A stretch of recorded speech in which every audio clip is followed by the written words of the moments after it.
I think they chose it for me to come to Austin, Texas. And he asked me, "You been there before?" I say, "No, hell no, I never been there." And then I don't know where Texas also. So I don't know anywhere I'm going, to be honest. I need to go to a country who believe in me, to open a new chapter of my new life. When people think refugee, I'm one of them. People don't identify me, I identify myself. Hello, my name is Qusay Hussein. I'm 29 years old. And then right now I'm studying at UT, the University of Texas. Austin is the amazing city. You don't see a lot of borders here to find friends. For example, if one day I don't go there, people text me, "Where are you today?" Because America, how much they give me, I will give back to this country. To be honest, everything back to the community, to the society. I hear anti-refugee in the news, make me sad. Most refugee, when they enter, they look just for a new life because they could not tolerate the situation in their country. My life before I get my accident was very cool. We live in a kind of small town outside Mosul. I am in a big family actually, like 6 brothers and 1 sister, and my mom and dad. We have a neighbor next to us. Me and Ibrahim was very close friends, like brothers, more than brothers. So we was like sitting and drinking tea and joking, me and my brothers and the neighbor brothers. That day, I just wanted to be going to the stadium, to be honest. I want to go there to play. The day of the bombing was, it was Thursday, August 3rd, 2006. It is open field, anyone can to watch there. So this car, or the truck, he come in the middle of the stadium. And then he smiled, and then he looked left and right, and then he pushed his hand on the horn. When the explosion happened, I flew into the air. My face come to the ground before my body. And then I stood up to run, and then when the shrapnel hit me, I could not move anymore. Looks like electricity shake my body. Could not see anymore. I just hear people shouting. A few seconds, I felt somebody slapped on my stomach. Ibrahim, he died. It was him. The explosion, what happened, is killed 16 people and 56 injured. My dad looked for me. He said, "What is Qusay?" He didn't recognize me because no nose, no cheek. So in our village, we don't have big hospital. We have just a clinic, small clinic, like basically 3 room to 4 room, fewer nurses and 1 doctor, no more than that.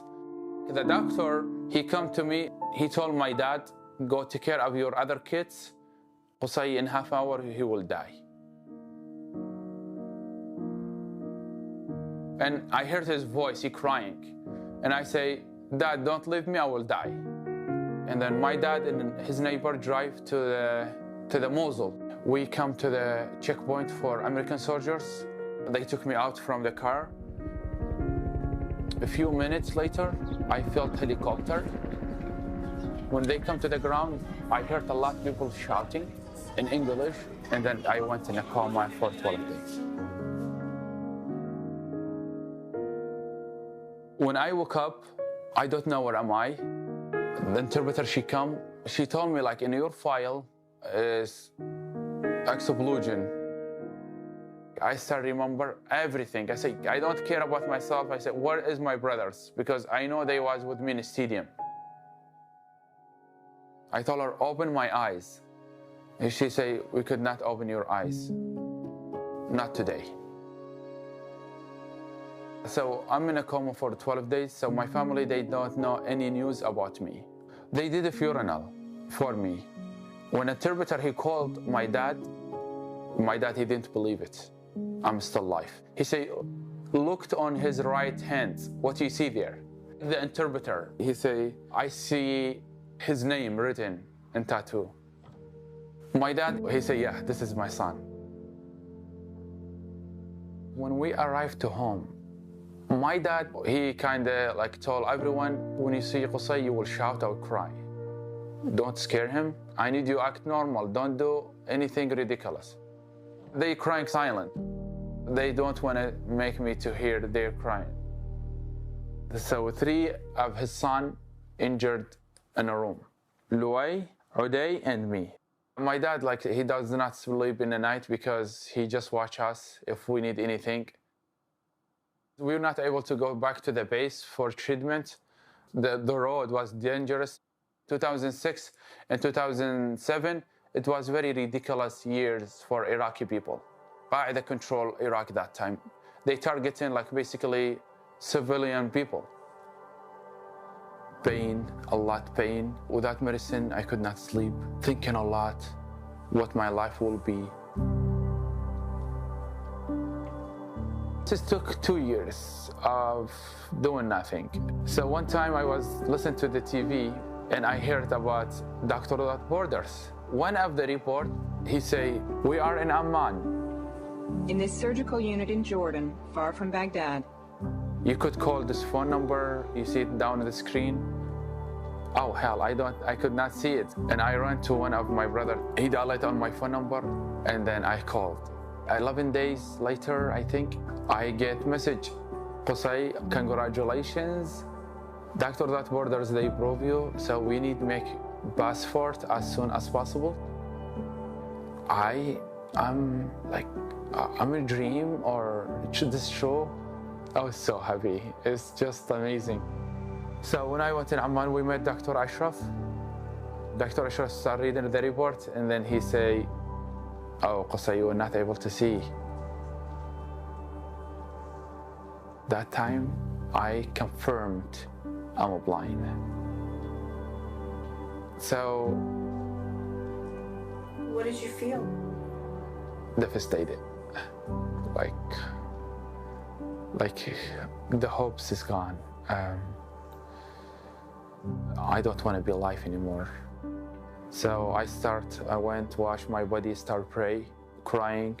So I said, God help me. I said, this is a minute test. I will pass the test, I'll fail the test. In Jordan, Amman, I did over like 35 surgery. Dr. Nasser, he worked for me like tirelessly to help me. First of all, my eyelid not correctly, so he helped him to lift him up, and then the nose, he built it. The 3 years I spent with Doctors Without Borders in Amman is the most beautiful years for me. All the doctors, they're amazing. Nurses and people, they are all of them amazing, wonderful support. So yeah, I built my relationship with them, and also I built good relationship with the patients. Doctors Without Borders, they took us.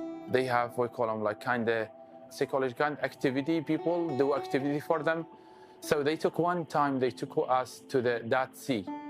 So I noticed in the bus, people dancing, loud music, even they have injured, like severe, but they are happy. When I saw those things, I started analyzing. How about if I do that every week? So I asked my friends, who like go next Friday to the Aqaba or Batra or visiting park or stuff like that? So I started doing that every single week, going there to the different places in Amman. The happiness, the smile, the places they visit, the picture they share, the pictures they send to their family. See, we went these places. I start feeling independent with my friends, and I start navigate the downtown of Amman on my own. But you were always surprising us. This is not Yeah. I met many people, many different culture, different diversity. Truly, I find myself, after my injury, who I am, what I can do.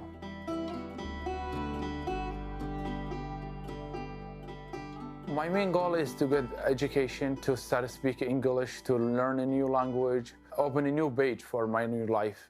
I did apply for refugee status. My family was scared when I tried to come to the United States, especially as my dad, he rejected the idea completely.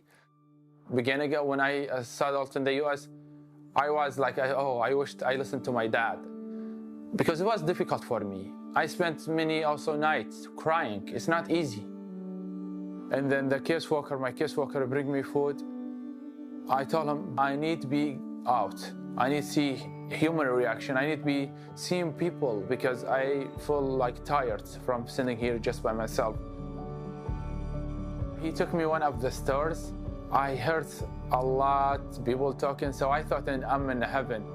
After that, he registered me with the church, with the organization called Interfaith Action of Center, Texas. They teach refugee to learn English. And then after 4 months, I started able to communicate in English. And then I moved to the Austin Community College for ESL. When I took GED, I was very hesitant to take it because my English is not that great. And I get the second high scores in the region. From Iraq is hoping to make a difference with his first step being going to college here in Austin. And he's sharing his... After I finished my GED in 2016, I started working for my associate.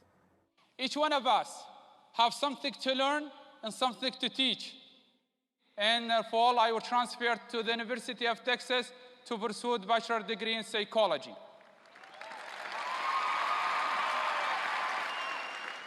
Organizations, sometimes they see my YouTube channel and then they send me an invitation. I motivate others. I just want to help others. People come to me after the event and talk to me, say, you changed something in our life today. So I feel happy about that. First speech I gave here in Austin, it was a lot, like 250 people attend my speech. So they film it for me and they send it to me and I send it to my family. When they saw it, they was crying. But my dad, he said, because I saw you, how you are on the stage. And then people stood up after you finish your speech. Right now, I think he's very proud of me. And I'm trying, I promised him to get my PhD because I told him when I left, I said, I will be, one day I will be doctor. So I'm still on my promise for him. I wish God give him long life. He see my graduation and graduate with my PhD.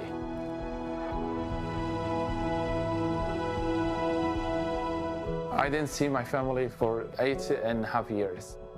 I went in last May. It was amazing to see my family again. They've been sitting around me and I still I could hear their smile.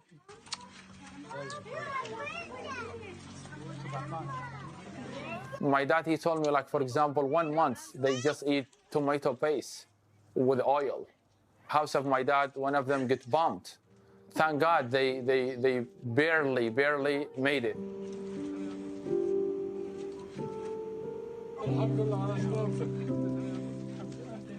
Mosul. When you say Mosul, everything stopped. Around 500,000 people have fled Iraq's second largest city, Mosul. ISIS entered Mosul 2014. So basically they stayed there 2 years. Everything, historic, human, everything destroyed. Mosul need help from everyone. When I went there, trust me, I cried.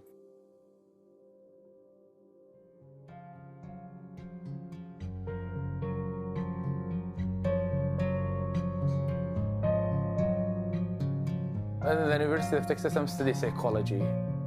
So far, it was amazing, but it's a huge place. I think people with sight, they get lost inside it. The visual impaired people, it takes 2 hours, double from regular person. For example, the books. If everything I will find excuse for myself, I will never succeed. The difficult for people with disability, if they get isolated from the society, this one will kill him. The society, you could lift you up, you could make you sink in the bottom. Doctors Without Borders in Jordan, they give mental health care as well for patients. They come visit people who think like have depression and talk to them, and they work with them together how they can help. When you listen to someone, you make them relief. I thought this is a good way to help others, so I decided to become a psychologist. My biggest dream is to get my PhD and go back to Doctor Without Borders in Amman and work as psychologist. I was patient, and then right now turn back doctor is something it will be it's just amazing. I want to tell every person in the entire world, I hope you want to be something great.